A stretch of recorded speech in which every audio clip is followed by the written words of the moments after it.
Knjiga, ki smo jo poimenovali Slovar časa 300 besed za 300 tednov, je šla v 80-letnici Inštituta za slovenski jezik Frana Ramovša ZRC SAZU in je, kot je Agata povedala, nastala na podlagi tedenskih prispevkov, ki jih sodelavci objavljamo kot redno rubriko Beseda tedna v časopisu Dela. Osnovo knjige predstavljajo premišljanja o aktualnih besedah tedna, nastalih v letih med 2019 in 2025, ki jih je prispevalo kar 47 strokovnjakov, zaposlenih v osrednji ustanovi, ki se ukvarja s sistematičnim spremljanjem in raziskovanjem slovenskega jezika.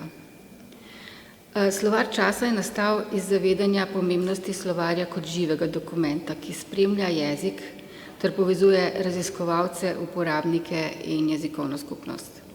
Slovarski sestavek združuje nepristransko znanstveno delo z osebnim pogledom in slogom vsakega avtorja. Osvetljuje pomen, rabo, nastanek in spremljajoče kulturne in družbene okoliščine izbranih besed v danem trenutku.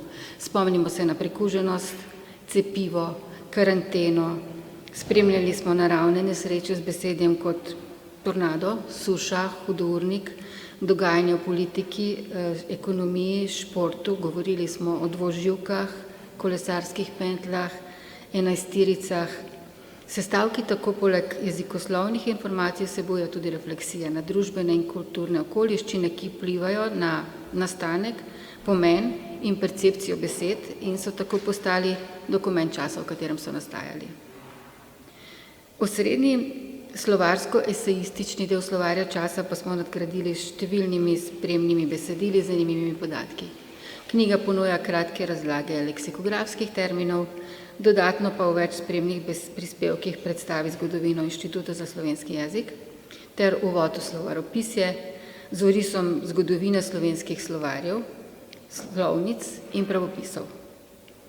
Slovar časa je tako namenjen širši strokovni javnosti, dijakom, učencem, učiteljem in vsakomur, ki razmišlja ne le temveč tudi o slovenščini. Hvala.